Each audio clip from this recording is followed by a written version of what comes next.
something forgotten and terrible now stirs amidst the stars. The Mega-Beast, a pulsating, moon-sized orb of flesh and countless eyes, mouths and reproductive organs, penetrates the stratosphere and spills its children onto the world. It is up to you, a lone robot, to fight this unstoppable plague of meat. You must delve beneath the earth to retrieve the lost artifacts of wartime so that you may become fight enough to face the Mega-Beast. Should you fail, your carcass will be added to the mountains of metal already scraping the sky.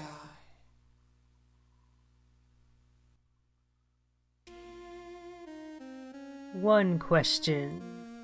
Are you ready to become fight enough? Hello there and welcome to a robot named Fight, a Metroidvania-Roguelite.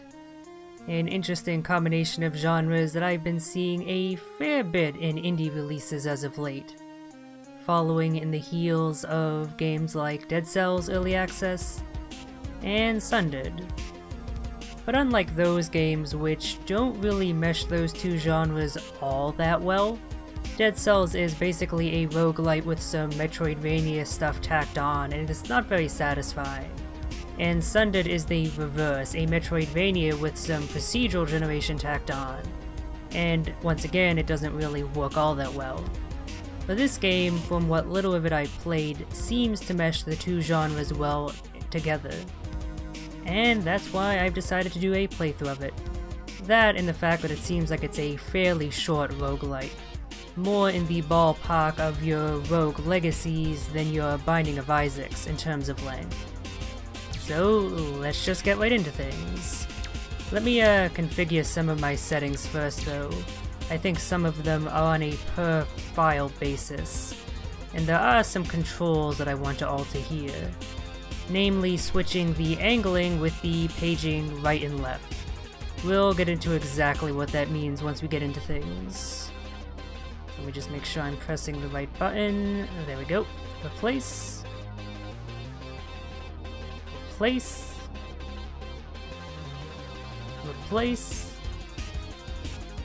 Oop, not that one. Replace, okay.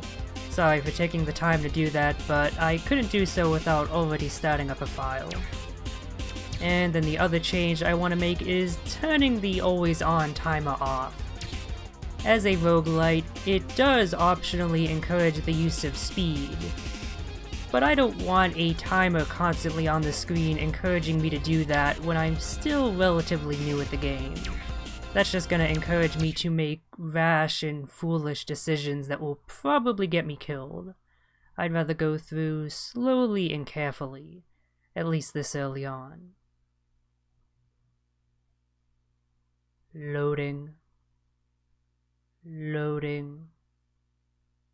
Loading.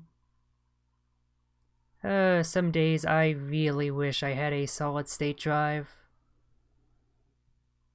I'm actually wondering if this glitched out. It never took this long before to start up the game. But it's still animated though, which doesn't suggest it's frozen, though it still may have softly crashed. I'll wait here for a while and then just force quit if this doesn't work out. Yeah, it seems to be broken.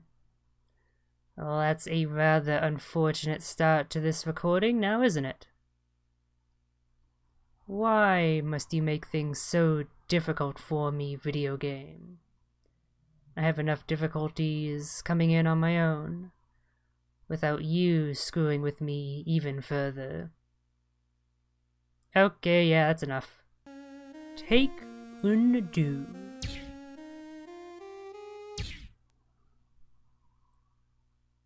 Okay, well, this isn't much better. At least I have access to a pause screen here. I did notice that at the title it said that the game is version 1.0.0.7. When I played this for a bit the other day, it was version 1.0.0.6. So maybe the update, whatever fixes it introduced, also introduced some instability. Let's try starting a new game then, again, and see if that fixes things. Okay, there we go. See, if the game isn't borked, it's supposed to load in pretty quickly. And one thing that the start screen immediately tells you is a certain video game franchise, a Metroidvania one, that is hugely influential on this game. Whoa. For some reason it takes a while before you're able to move at the start screen.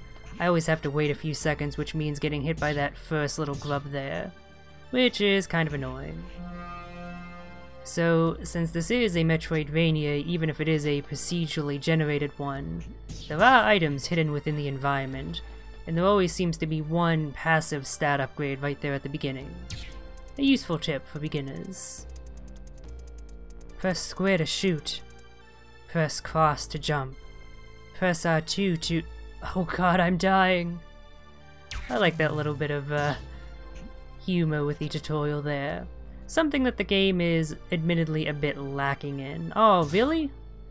It didn't take my control changes either when I force quit it out, I guess. Okay, time to alter those again. I would cut this out, but these sort of technical difficulties are something you might encounter when you're playing the game. So showing them off, I feel, is important to do due justice to the game. Negative and positive. And speaking of showing off everything warts and all, an issue I've noticed with the menu here is that sometimes when I try to scroll up and down using the D-pad on my DS4 controller, it will instead go by 1 or 2 randomly, and that makes it really hard to change the controls. Yeah, no, this is weird. According to this, angling up and down should be on the back shoulder buttons, but that's not what it's doing. Okay, now it is. And now I have a weird cursor for reasons unbeknownst to me. Yeah, I think that patch might have borked the game a little bit. I did run into some of these issues when playing the other day, but not nearly to this extent. So, while the game is quite cheap, if these sort of instabilities would throw you off, maybe wait a bit before picking up the game. How do I get rid of this cursor? It seems to be a keyboard-related thing, but I'm not sure how to get rid of it. What if I go back into settings and controls? Nope, it's still there.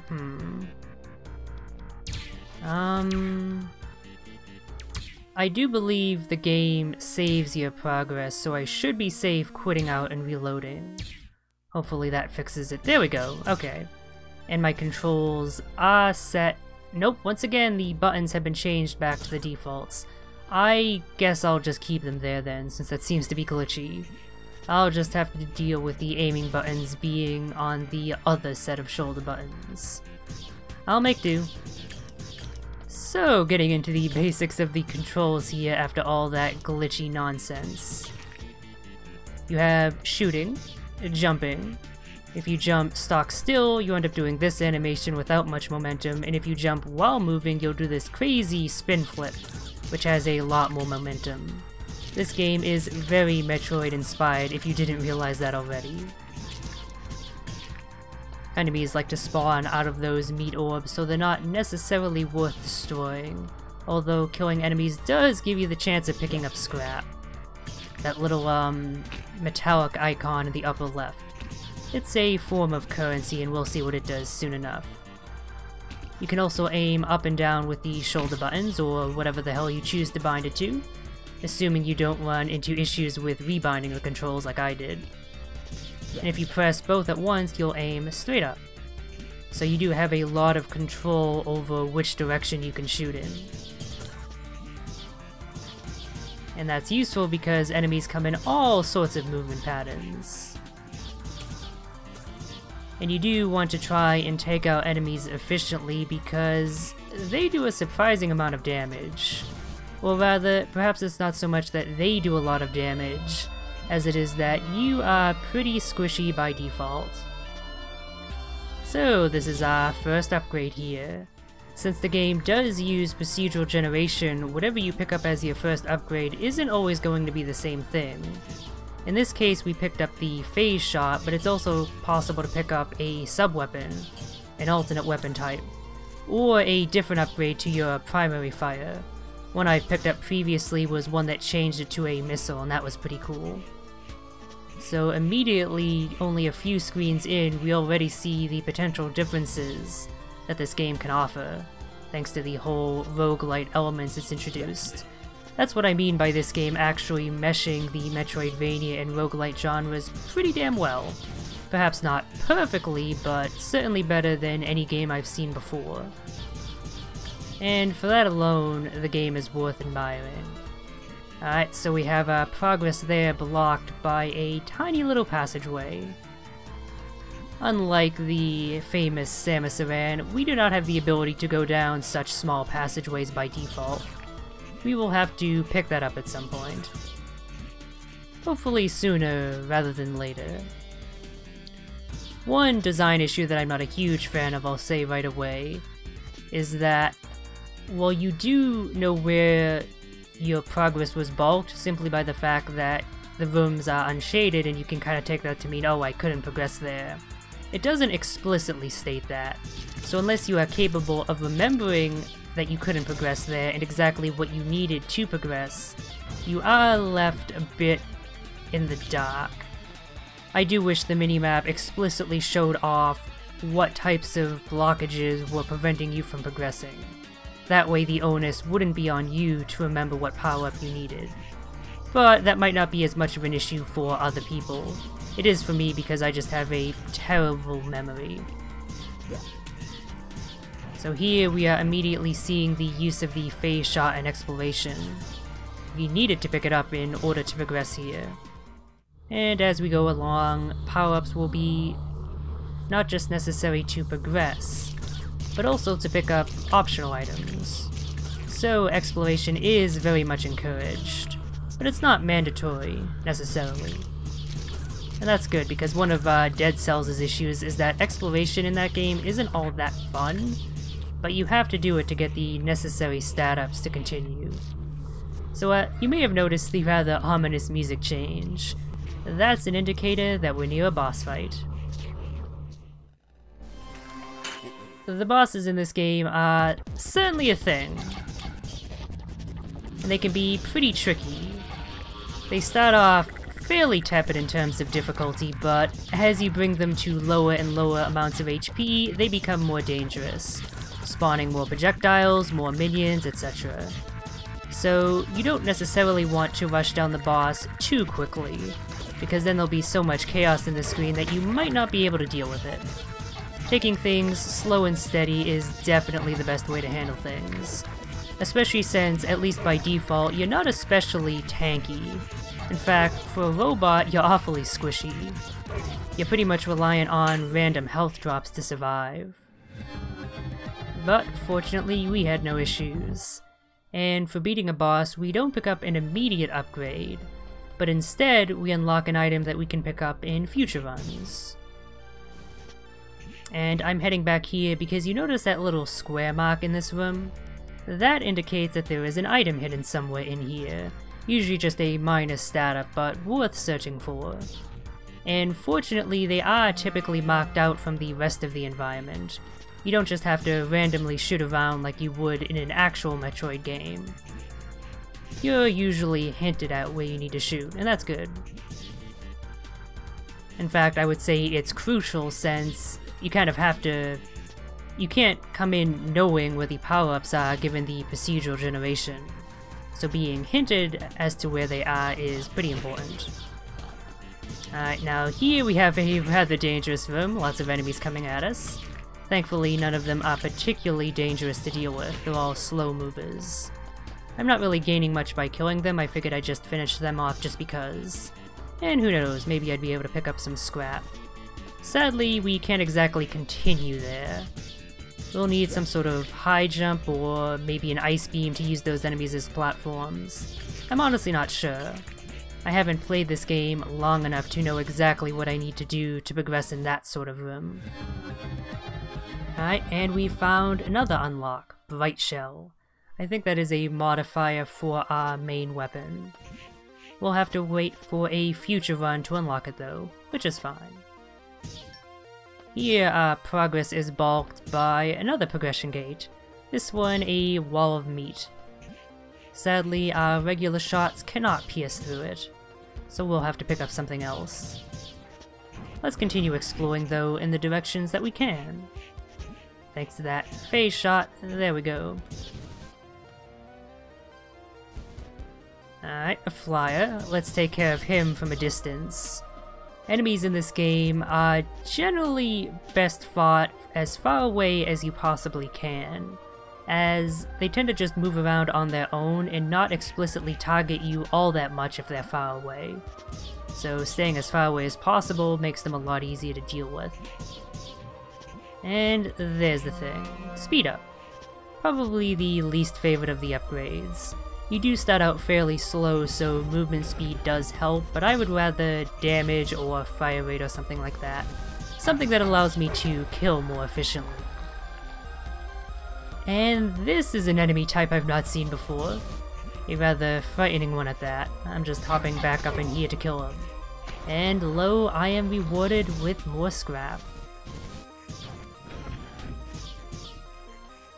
So enemy variety thus far has been pretty good but not amazing. But as you continue to progress, you'll unlock new and new areas. Oh wow, that enemy dropped all the way from the top of the ceiling. I thought its AI wouldn't trigger if I was this far away, but I guess I was mistaken. But the longer you continue to progress, the more the areas will become distinct with their environments. And the more enemies you'll be introduced to. While I haven't played very far, I have seen some streams of it further in the game, so I do know that there is fairly solid enemy variety. Okay, this is a rather annoying power-up to get. I think I'm gonna have to shoot it from far away and then make a perfectly timed jump to actually make this. So let's shoot that. And then a short jump. There we go. And it was totally worth it. Rate of fire up. Not a huge boost, but every little bit counts when it comes to your offense. Ooh, yeah, sometimes when you're dropped into a room, you're dropped in a rather rude position. Immediately next to enemies that you have to do something to deal with without taking damage. Sometimes you can't even do that, and they're just so close to you that you can't help but take damage. Which is why you want to try and avoid all of the damage as much as you can. So that way you have the health to tank in those unfortunate scenarios. Here we have a bit of darkness to deal with. It's not especially intense, but it is present enough to make some enemies more difficult to notice. Ooh, little secret passageway here, nice. Oh, and you see these little meat bits? You're gonna kinda wanna rush through those, 'cause they're rather dangerous. Ooh, this is actually... so that's not... this does not lead to where that power-up is, so let's backtrack a little bit. I want to find that first. Let's see... while the power-ups are generally shown to you, sometimes it does end up being a little bit of trial and error. But that's the kind of thing that you'll get better at as you have more experience. You'll start recognizing exactly where they like to hide the power-ups, and thus you'll be able to go after them immediately. Yeah, I'm actually really at a loss as to where this one is. I might just leave it behind just because I kind of want to keep things moving at a steady pace. But at the same time, I don't want to leave behind a power-up that could be necessary to my survival after all. It might be hidden down here. Phase shot does help a lot with finding these things. Oh, there it is. Alright, let's continue on this way then, since I see a power-up down here to the left. And in the absence of any other concrete goals, I'll go after these stat-ups first. Yeah, sometimes the enemies are generated in a fashion that is rather difficult to deal with. Perhaps things would be different if we had picked up other upgrades beforehand, but no way of knowing where they are, so sometimes you just have to deal with a rough hand. Oh, I never actually really called out this enemy type before, but can I just say that I really enjoy it? Just the little mouths on legs with those tusks shielding them. Just something about that is really cute to me. Not to mention they are rather admirable, just constantly running about, never skipping leg day. You want to be constantly jumping here because otherwise the floor is just gonna eat your hide. And that's something we'd want to avoid. And this enemy is resistant to our regular shots, so we'll have to leave him alone. Oh, nice! So that tiny tunnel we came across earlier? Now no longer a hindrance. Morph Ball, who needs that when you have the Arachnomorph? And unlike the Morph Ball where you're left completely defenseless, here you still end up having shots. Although you can only fire directly forward. So you do have to shift back to your regular form if you want to shoot in more directions. But I am glad though that they don't just have a straight up Morph Ball, and that they actually tried to have something unique here. The game is taking a lot of influence from Metroid, but it's not relying on it too much. It's actually willing to differentiate itself and experiment with its design. And that's good, because a too direct clone could get a little bit boring, even with the proc gen. Oh, and we have a boss fight to deal with. I'm just gonna let that wall eat that shot, and then continue forward. Sometimes proceeding slowly and steadily is the best way to do things. There's not an item here, is there? Sometimes it's hard to tell if there's that marking square if you're currently in the room. I don't think there is though. Alright, second boss time. It's Beelzebub. Okay, he has a fast charge, so I have to watch out for that. Also, pretty quick to fire too. So maybe let him get off his 3 shots and then start firing, yeah. Rather than just constantly going ham, that way I can avoid taking damage myself. Alright, well I have this first phase down pat, but he might evolve something as he gets to lower HP. But as far as I can tell, no, he doesn't change. Maybe he fires his shots a little bit faster, but that's it. Yep. Another pretty easy boss. Oh, Infinite Jump. That sounds like a Screw Attack equivalent. I really wish I had that on this run, oh. Well, let's see what I get instead. Firebolt.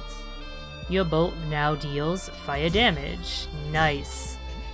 So that will not only give us an effective damage increase, I'm pretty sure, but it's also an exploration upgrade. If you just think about things logically, you may be able to intuit what it allows us to get past, as it is something we've come across before. But if your brain is not capable of that, don't worry, I'll show it off soon enough.